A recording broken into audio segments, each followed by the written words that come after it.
everyone, and welcome to episode 22 of the Inkwell Gamers podcast. We finally finished up our set 2 review of all of the Rise of the Floodborn cards, and now from here on out we're going to dive into the current meta, what decks we're playing since set 2 came out, and then some of the spoilers that are upcoming for set 3. And so the next few episodes we're going to have a lot of fun. Heck yeah, we're going to go over some tournaments. Hopefully we can find some around us to compete in as well. Yeah, absolutely. So what have we been up to since set 2 came out? Well, I think the most impactful thing for us is that we basically joined a new LGS. Yeah, we did. We found somewhere that is a super cool atmosphere. It's actually in an old firehouse, which is pretty cool, but just meeting new people has been a lot of fun. Yeah, everyone there has been super nice and welcoming, and it's a relatively new game store. Right. A couple of years old, so that's probably why we haven't really known about it. Right. But yeah, the owner's really cool, the members that go to our league are really cool, and yeah, it's been fun. Yeah, and it's actually in the city that we're planning on moving back to within the next year or two. We used to live there. And now we want to move back. And so it'll be nice to have one that's close to where we're going to end up. So it's been really cool. And one thing that they're doing that I like is that they have league on both Saturdays and Sundays. So it provides some flexibility if you have something going on, especially with this past month and all the holidays. It was crazy. So it's nice that if you have something going on Saturday, you can go on Sunday or vice versa. So add some flexibility to us, but... Yeah, and he seems like he really cares about his regulars as well. Yeah, for sure. He definitely takes care of them. So yeah. It's been nice. And another exciting thing you got to experience yourself, and that's opening an Enchanted. I did. For the first time ever, I got to open an Enchanted. It is our third collectively. Dana opened the first 2, luckily. I got the lucky fingers first set, but set 2's going to you. Yeah, well, I still have only opened 1. It is a cool one, though. Namari Enchanted is pretty awesome. Kind of wish the card was a little bit better. That would make it more exciting, but... Yeah. The art is still sweet nonetheless. Oh, for sure. I definitely went immediately online and ordered one of those extended art boxes like I did for the second one, and it's going to go right on our display of our board game shelf, so Heck yeah. It'll be fun. But so now that set 2's been out, let's talk about some of the decks that we've been playing. Alright, so I'll go first. I think first and foremost, the deck that I've been playing the most has been... You guessed it, Ruby Amethyst Bounce. It's super annoying. It's annoying, it's good, powerful, all the things that I like in a deck. I am really just gravitating towards the Ruby Amethyst color combination, or a little bit Amber Ruby as well, but I really like Amethyst Ruby. Mainly because there's really powerful draw options, there's really strong finishers, really great removal spells. So I think it's a really flexible color, and you can kind of do a lot with it. If you add Arthurs to your deck, you can be a lot more aggressive. If you don't have Arthurs in your deck, you could play cards like Maleficent and be a lot more controlling. Or you can be greedy like me and play both. Yep. And it's kind of funny because it is a full circle moment for you, because you started off Ruby Amethyst with set 1. Then you got kind of bored of the control meta because the mirror matches just drug out for too long. And here you are just finding your way back.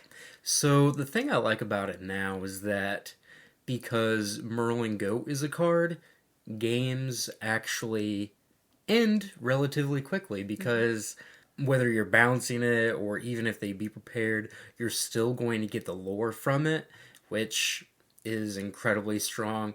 Sometimes you can just burn people out with that and Arthur from 15 in a turn rather easily.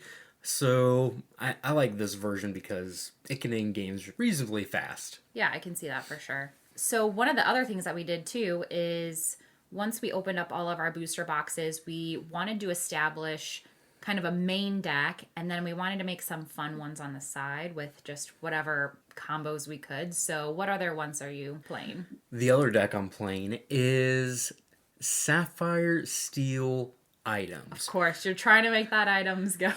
So I think there are a lot of tools to make it good.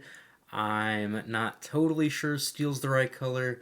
It probably should be ruby because Be Prepared is just a lot stronger of an effect as opposed to Grab Your Swords and Tinkerbell. Yeah. So yeah, I probably should be playing ruby just because Be Prepared is the most important card in this deck because you're so slow.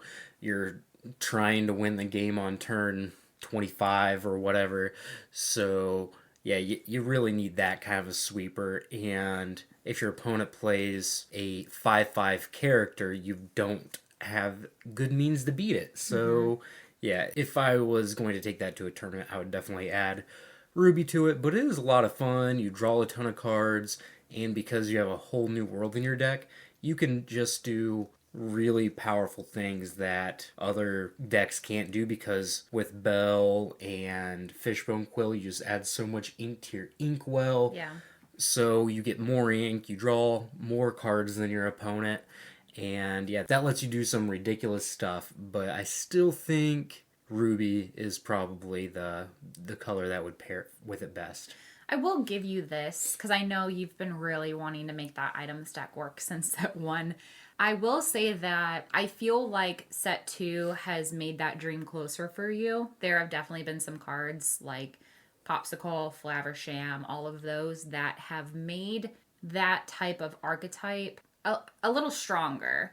There have been times that you and I have played each other where there have been a couple moments where I'm like, oh my gosh, is he going to have this? Like, because if you get long enough into the game, you can start to surpass and then really run away with it. But it's just a matter of dragging it out long enough for you to get all of your engines running. So it has some legs. Yeah, like it's tough because you don't have any good characters to challenge. Your opponent's early threats, so you kind of fall behind on board. And then if you don't have like a Flaversham, then you're not going to out card draw them quickly enough. And if you don't have the Quill or Bell, you're usually not going to get enough ink quickly. So there's a lot of moving parts with it, but because Flaversham and Popsicle exist now, it is a lot more consistent and a lot more viable. It's probably still just missing some key pieces, though. For sure. Which is probably why I needed to add Ruby to it instead. Yeah, I think making that change is going to make a difference, and I'll be interested to see how it plays out when you convert it over. Yeah, more mass removal, but I'm kind of scared of having just like a bunch of removal and a bunch of ramp, but not having a whole new world to draw a bunch of cards so that I can do the really powerful things that specific card lets you do. Yeah. But yeah, Dana, what have you been playing? So obviously Emerald, of course, but instead of Amethyst like I did set 1, I've been exploring Sapphire. So using the cards that are more for ramping into my Emerald characters. So of course I'm playing Belle Archer because I love her so much. And then I also added Ray in there. We have the new Emerald Dr. Facilier that has Evasive. And then Daisy Duck Secret Agent. So all of these pretty powerful 5 and up cost cards that I can ramp into. And I've been really enjoying the ramp. I slept on it set 1, and I wish I would have tried to explore it a little bit more, but I'm glad that I'm there now. Do I think it is a color combo that is going to be super competitive?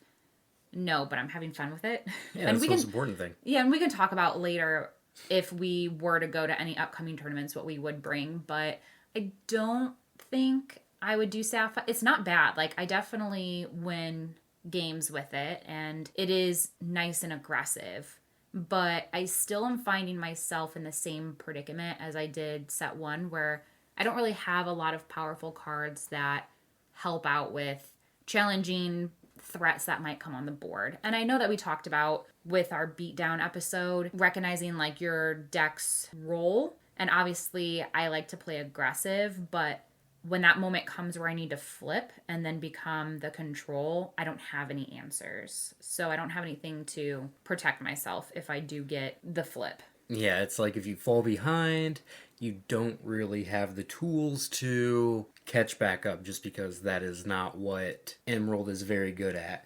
I mean, you would have some Hades in this version of the deck, right? Yeah, I do have Hades, yep. Which is really good at that, because it provides you board presence while taking away your opponent's board presence. But that is 1/7 cost character, and that's just like the best card at that job for what your deck wants to do. And it's just unfortunate I can only run 4. Yeah, that's the only card that does that. Right. Maybe some John Silvers could potentially do that, or which I do have. Yeah, or the Doctor Facilier. But those are also 6 and 7 cost characters. Yeah. Like, for this aggressive deck, if you can, you want to be in position to leverage those to win the game, not come back when you're behind. Mm-hmm. One thing that I currently have is I'm using the Baby Cogsworth and the Grandfather Cogsworth. I originally thought of doing like the Baby Aurora with Dreaming Guardian so I can give my characters ward as well. But I wanted to try out Cogsworth for a little bit, and I think I don't mind it. I think I might try to just go back and experiment with those two. I think that would be the only swap. And luckily, they're the same inking and ink cost anyway. Like, it's not like I'm having to consider a difference in my uninkables or anything like that. So that might be one thing that I would consider changing. But yeah, I think if you were to make that change, we could... Like, I actually think Cogsworth is probably the better one. Yeah. And he's been kind of annoying to play against so far. I think in order to really maximize his use, we probably need to play a few more cheaper things. That way, his resistibility has more impact on the game. Yeah. Like, you can spread more characters out on the board, so it has a more profound impact. But I definitely think Cogsworth has been pretty good. What's a card that's maybe surprised you, or you thought would be better, or you thought would be maybe not as good as it is? I think, as weird as it is with him just being kind of like, I don't want to say boring, because he's not boring, but just a straight evasive character, having Ray. That's actually been, I thought it was just gonna, I don't know, I thought he was going to be a good fit, but I've actually been able to run away with games with him. So that's been actually pretty nice. It surprises me how well he has done for me in this deck. So yeah, I can definitely see that. I know there's definitely times where I have the mini surfer. Yeah. Right? And she's a 1/3 evasive character. I'm like, ooh, I'm going to get so much lore out of her. And then you just play a Ray, and I'm like, no, I'm not. I am not going to be able to quest with this card. Yeah. So yeah, Ray's a legit threat, and the fact that he's inkable has, you just don't have a lot of good 5-cost inkable characters in Emerald, right? Right. We did talk about that in our set review. Yeah, all of the really powerful ones are uninkable, which kind of hinders Emerald as a color, but I think Ray being inkable might mean he's actually one of the best. He's sneakily good. Yeah. So, and some other decks I'm playing, so, I mean, granted, we didn't actually open up copies of all of the powerful ones, so we did proxy some of the ones I'm getting ready to read off, but we did that just to kind of experiment what decks we might want to play and what cards we might want to play before we actually buy the singles. So as I read this off, keep in mind we don't actually own like 8 copies of Beast Tragic Hero. We definitely proxied them. So also made a almost monochrome steel deck with a splash of like 2 emerald cards. So we kind of came up with like the name You Want Some Emerald with That Steel because it's just like practically steel.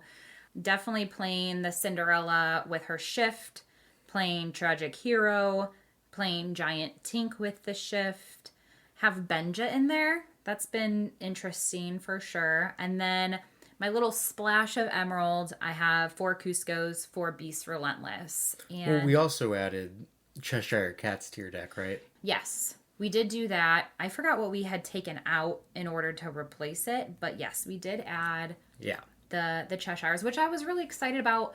I was looking forward to the Cheshires, and I thought it was going to be in like my main deck, quote unquote. And so I was a little disappointed when I was making that Emerald Sapphire and I really didn't find a good place for the Cheshire. Yeah. So I'm glad that we are able to incorporate it into this Steel Emerald deck. Yeah, how does this deck play out? I actually see it's a little bit different for me to get used to, because I'm used to being the aggressive where I just throw cards down and kind of with that like deal with it, find a way to deal with it attitude. So having Steel is taking some getting used to playing, because now I'm having to consider to be more of the like control. Yeah, you're more reactive. It's very interesting. I'm liking it so far, and I think that's why I could see myself doing Emerald Steel as well. So that's TBD. Well, we're still experimenting with it. I don't think I've gotten as many games with it as I have with the Emerald Sapphire, but it's definitely intriguing. I like the resist. It's, I almost didn't see it being hard to deal with at first, but seeing it play out and how it gets that resist per challenger, it's better than I thought it was going to be. It's definitely living up to the hype of people really kind of talking about how annoying it is to deal with. Yeah, against other Steel decks, it's just ridiculously annoying because a lot of their cards just don't do anything to your resist characters. Mm-hmm. They can't grab your swords because your characters have resist 1 or resist 2. It just has such a less impact on the game. Now, obviously, against Ruby, it doesn't do anything because that's not what Be Prepared cares about, but yeah, definitely in the Steel Mirrors, it's really good. So I've played with that deck a little bit of years, Dana, and I really enjoyed it. It's like a control deck, but it also has like this combo finish with Beast Relentless, where you're just firing off, grab your swords and fire the cannons, or maybe pinging other characters with Hans or Robin Hood, and you can just build up that lore so quickly. It's so much fun. So I like that deck too. For sure. I will say it has been kind of satisfying.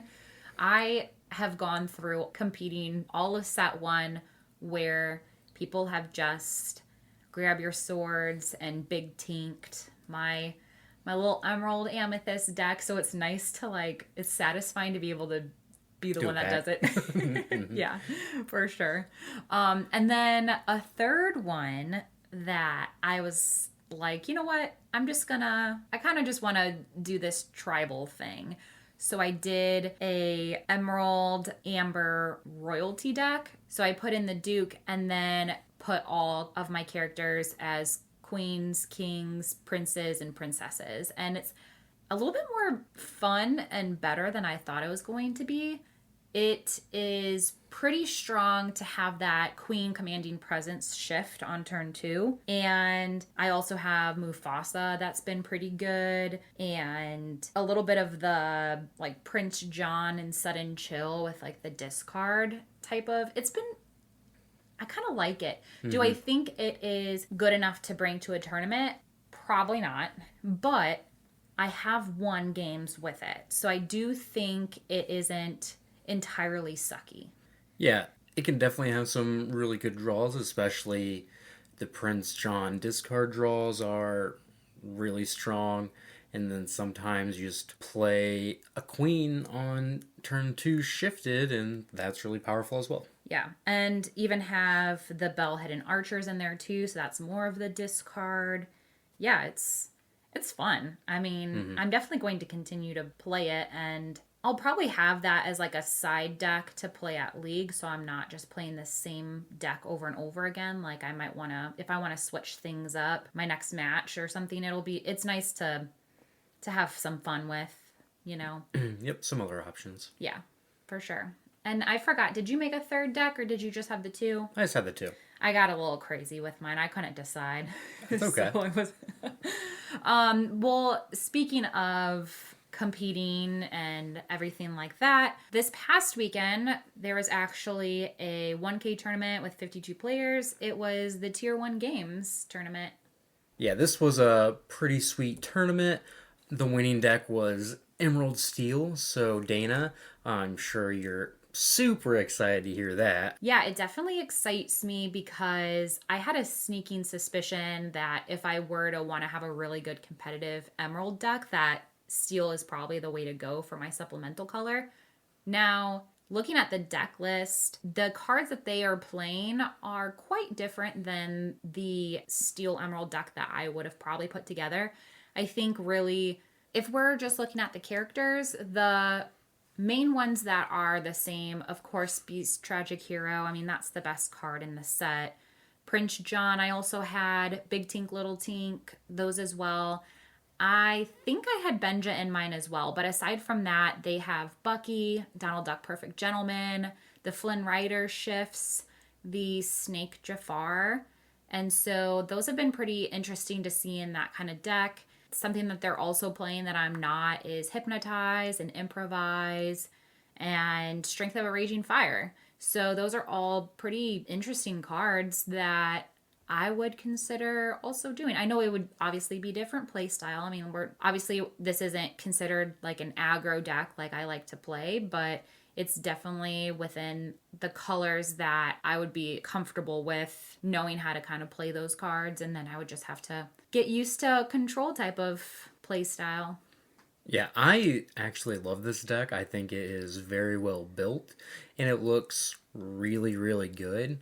Yeah, this deck actually looks awesome. So you have some really powerful curves of Bucky into Prince John into like any of your 4-cost shift characters. You have Flynn Rider, Donald Duck, and Jafar, and you're getting really far ahead on cards. I think Bucky is going to be a really strong card anyway, honestly. You have some good removal of Smash and Strength of Raging Fire, grab your swords, fire the cannons, and then you're also playing Beast Tragic Hero, which is my pick for the best card in the set.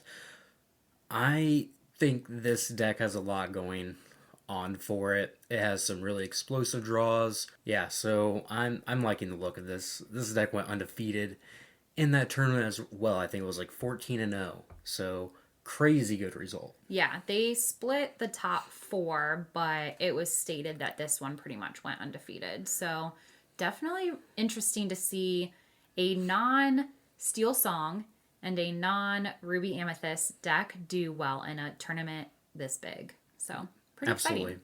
And then, of course, we do have those decks as well. Also in the top 4, there were 2 Ruby Amethyst decks and then 1 Amber Ruby, which I know that you're kind of gravitating towards as well as a potential deck to be competitive with. Yeah, definitely. I think playing Mufasa's with Lady Tremaine, Maleficent, Stitch Carefree Surfer, and Big Snow White, as well as Stitch Rockstar and the Queen, all these really powerful shift characters. That is a really interesting way to go. You're playing a ramp deck, essentially, without blue, which I kind of like the idea of. Mm-hmm. This is just a super mid-rangey deck. I would probably change some things just because I think I would want access to Be Prepared. Yeah, I was going to say, looking at this deck list, the only non-character you have is Lantern. Like, you don't even have Be Prepared.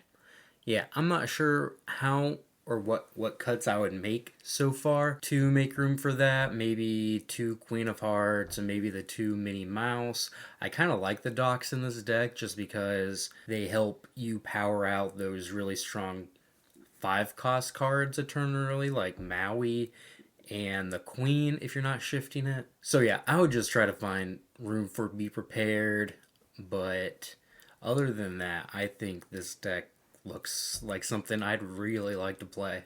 Yeah, it's like you said, it's definitely hard to see what you would cut because it's a pretty strong deck as it is. Yeah, it looks really good. And then, of course, what is playing the Be Prepared is the Ruby Amethyst decks. So all of the Ruby decks in the top 4, because I noticed it in the Amber Ruby that we just talked about, they're playing that Lady Tremaine shift, which is really good. And the 2 Ruby Amethyst decks, of course, you're keeping in Maui. They're playing Teeth and Ambitions. But one of the decks is playing that Pinocchio that you really like, and the other one isn't. What do you think about that? So this Pinocchio is kind of interesting. It essentially exerts a character whenever you play it, and that makes cards like Maui a lot better, and it makes cards like Madame Mim, Fox a lot better because you can play it, then instantly challenge a smaller character with one of your bigger characters, which then in turn makes Lady Tremaine a little bit better because if you're able to challenge their less important characters more easily, Lady Tremaine essentially gets rid of one of their bigger, more important characters without having to challenge it. Also, it's another 2-cost card that is really efficient to bounce with Madame Mim. Both Madame Mims, really, just because, like, just being able to repeat and use that to kind of mow down your opponent's ready characters the turns they play them means that they're not getting the quest out of it, which is really strong. So yeah, I like that one a lot. It also works really well with Crab Merlin in the sense that you can use Pinocchio to trade up with a bigger character when it would otherwise have a less impactful board presence. Yeah. So I've been trying out one of these. I think I might go to 2. I've been just having the hardest time figuring out what to cut for it, but I think it has turned out to be a pretty big role player in these decks. And so if you're interested in seeing any of these top 4 deck lists that we just talked about, our friends over on Twitter, Lorcana Goons, actually shared these from this past weekend. And so either you could go to their page, or if you go to ours, we have it retweeted. So check it out and let us know what you think. And if you're also interested in the decks that we talked about personally making, we will share the Dreamboard links for those deck lists in the description of this episode. So feel free to check those out as well. And yeah, if you see anything that you find interesting or that you want to discuss, Dalton will probably want to talk to you about that.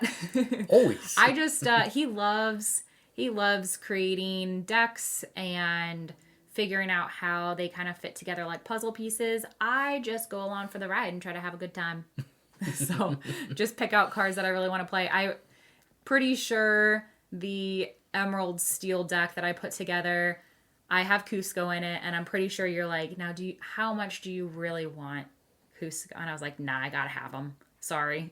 Even if you feel like it doesn't fit. So I'm just here to play the characters I enjoy playing. So, but yeah, Dalton loves talking about building decks and why certain cards should go in there and why certain cards should not. So he'll talk to you about that. Absolutely, anytime. All right, and so there's actually a big upcoming tournament coming up this weekend.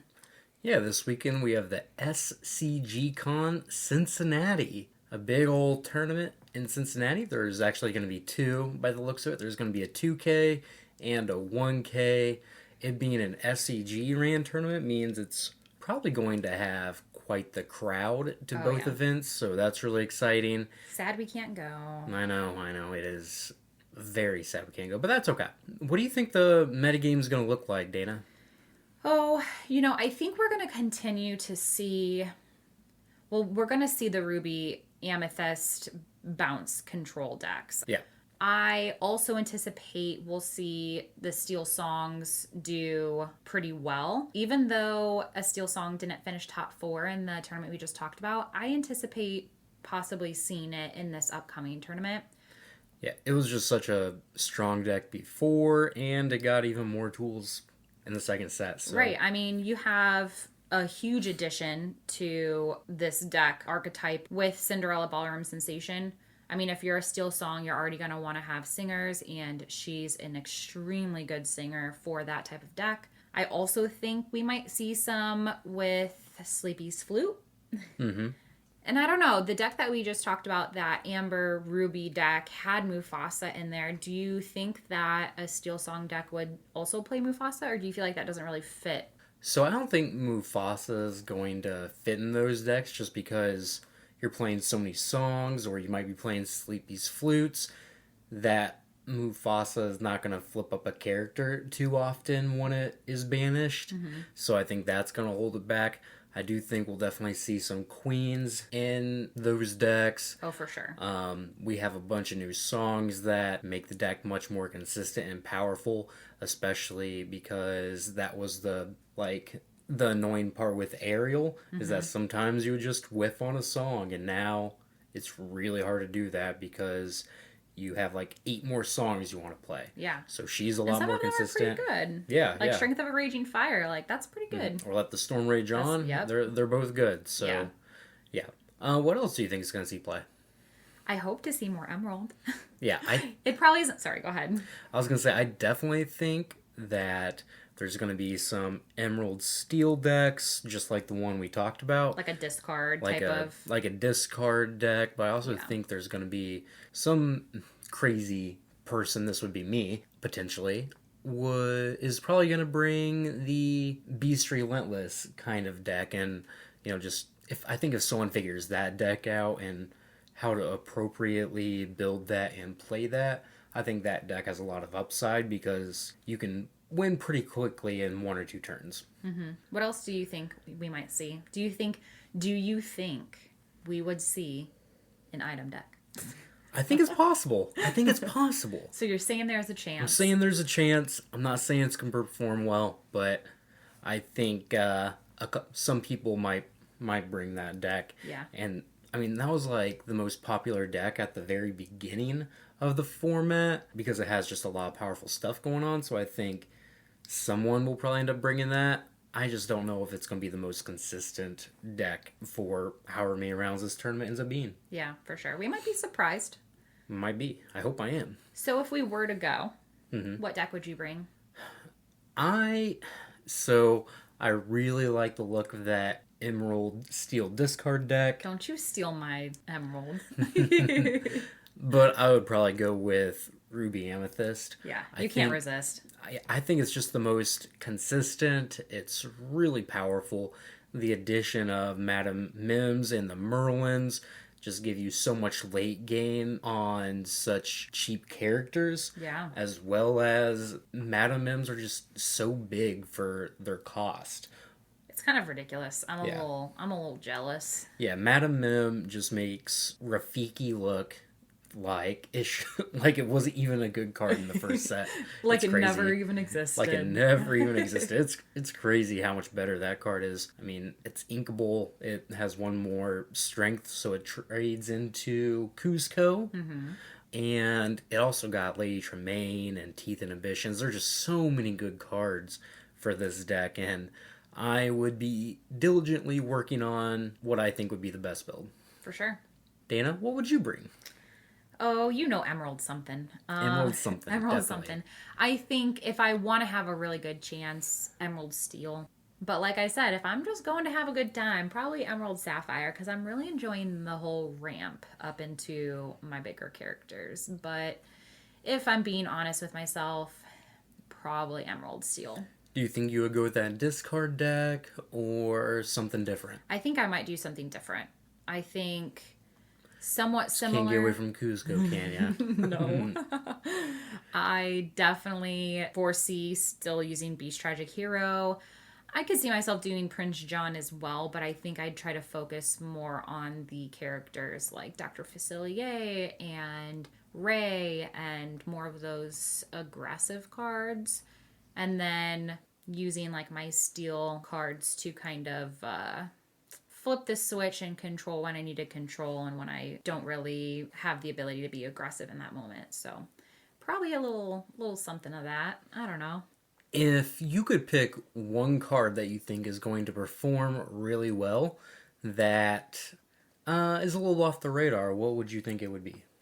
Honestly, I feel like I could see the Snow White card do really well. I'm not going to lie. I feel like I knew this card was going to be decent, but I feel like it's going to be one of those that is kind of sneakily good. Like, not everyone might play her in an Amber deck, but I think when we do see her, that she would perform well. Yeah, I think the 2-cost Snow White just being a generically good 2-cost character with, that upside of having that healing ability means that shifting this on turn 4 is really strong and going to happen a lot more common. And this thing seems like it can just dominate the board when it's in play. So I think that's a really good call, Dana. Thanks. What card do you feel like would be kind of sneakily good? All right, so I'm going to pick one that I really haven't seen have haven't had too many results. Mm-hmm. I'm going to go with Tiana Celebrating Princess. Because, I feel like when that card got revealed, there was so much hype around her. Mm-hmm. And everybody was like, oh, this is a good card. But she's not getting as much play in every steel deck as I thought she was going to get. I mean, I don't have her in mine. Yeah, I don't think she goes in every single steel deck, but I do believe that there will be some Stitch Rockstar based deck that can really take advantage. And I know Stitch Rockstar kind of doesn't work because you don't want to have any cards in your hand, but it is also the kind of deck where you just flood the board out with characters, and then Tiana could also just be the last threat you play. You don't have any cards in your hand at that point, and your opponent has a really hard time interacting with your board. So I definitely think there's some applications there. And that resist too is just, She is incredibly hard to take off the board unless you are a specific Maui. Mm-hmm. But most characters really do have a hard time challenging this, especially when you have bodyguards in the mix as well. So yeah, I think there's definitely some potential with this one, and I'm just kind of shooting my shot, hoping someone figures it out. Yeah. All right. Dana, this was a fun episode. It was. It was. I'm really excited to talk about the results of this coming weekend with you. Me too. I really hope Emerald does well. So if you're going to that tournament with an Emerald deck, good luck to you as a fellow Emerald player. Let's go Ruby Amethyst. Whatever. I know people don't like that, but but yeah, okay. We'll definitely talk about the results from this upcoming weekend next week, and I hope we have some surprises. I do too. I do too.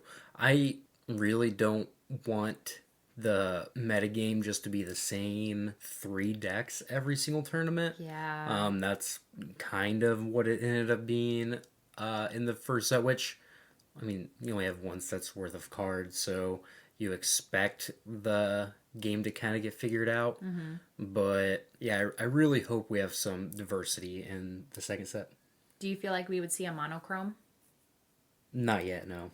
Do you feel like set 3, or we would need to be way further than that? I don't think we will see that until there are specific cards in your deck that benefit from it. What do you mean? Maybe if there's a card that's like, if you have 5 other steel characters in play, it gets some kind of big bonus. I don't know, but there's really no reason to, because there's no drawback to having a second color. You're just missing out on a potential other color's most powerful cards.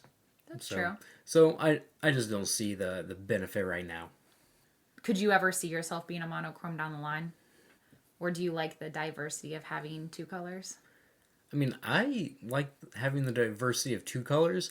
In fact, I would guess that they print cards that should go in specific 2-color combinations. Like Magic does? Like Magic does, yeah.